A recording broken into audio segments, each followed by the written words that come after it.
সবাইকে কাঁদিয়ে চলে গেলেন দেশের প্রথম নারী ও তিনবারের প্রধানমন্ত্রী বেগম খালেদা জিয়া। আর এই নিয়ে আরও জানাতে এভার কেয়ার হাসপাতালের সামনে থেকে যোগ দিচ্ছেন সহকর্মী খালেদ রায়হান। আপনি সকাল থেকে আমাদের সাথে আছেন। এখন সেখানকার পরিস্থিতি কি, এবং কেউ কে এখানে এসেছেন কিনা, নেতা কর্মীরা সেখানে কেউ গেছেন কিনা, এবং পরিবারের কারা কারা সেখানে এখন উপস্থিত আছেন?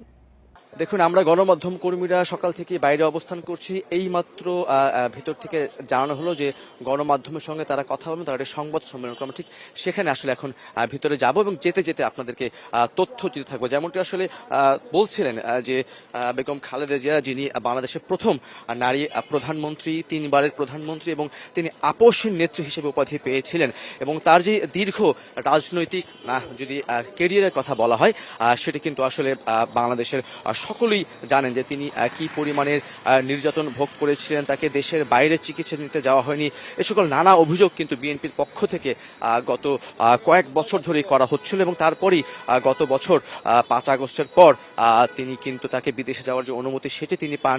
একই সঙ্গে তাকে দেশের বাইরে এবছর জানুয়ারি মাসে নেওয়া হয়।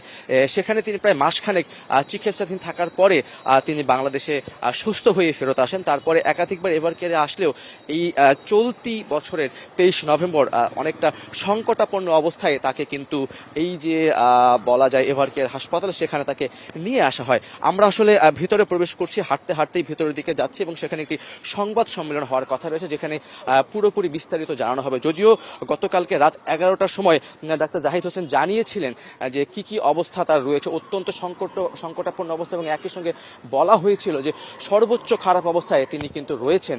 সেই জায়গা থেকে বলা যায় যে এখন পর্যন্ত কি কি কারণ, তার কি কি রোগ ছিল, কোন কোন জটিলতা তিনি ভুগছিলেন, সেই সবগুলো বিষয় কিন্তু আগে থেকেই বলা যায় যে অনেকটা জানাই ছিল দেশবাসীর। তারপর সকাল 6টার সময়, ভোর 6টার সময় তার যে মৃত্যুর খবর সেটি কিন্তু আনুষ্ঠানিকভাবে ঘোষণা করা হয়। এবং সেই জায়গাটিতে কিন্তু আমরা যদি বলি যে আসলে বেগম খালেদা জিয়ার বড় ছেলে জনাব তারেক রহমান, বিএনপির ভারপ্রাপ্ত তিনি কিন্তু শেষ সময় মায়ের পাশে ছিলেন, এটি একটি বড় খবর। এবং একই সঙ্গে সেই সময় জনাব তারেক রহমানের স্ত্রী, জনাব তারেক রহমানের মেয়ে, তারাও কিন্তু সেই জায়গায় অবস্থান করছেন, এবং তারা এখন পর্যন্ত ভেতরে রয়েছেন।